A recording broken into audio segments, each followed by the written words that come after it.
ang GMA Regional TV, One Mindanao. Ani ana mga dagkong balita karong adlaw sa One Mindanao. Pamilya sa kadete nga sakay sa naunlod nga MV Tricia Kirsten 3 sa Basilan na nawagan og tabang. Miabot na sa 18 ang na-recover nga patayng lawas samtang napulo ang padayong gipangita sa naunlod nga MV Tricia Kirsten 3 sa kadagatan sa Basilan sumala sa Philippine Coast Guard. Upat sa unom ka na-recover nga mga patayng lawas sa nawala nga motor bangka Amehara na ilhanas sa mga kabanay. Napolcom, misaad nga tutukan ang mga lihok sa mga polis aron malikay sa mga iligal nga binuhatan.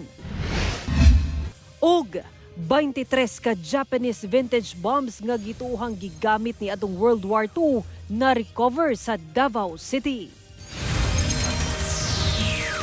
Kini ang GMA Regional TV, One Mindanao.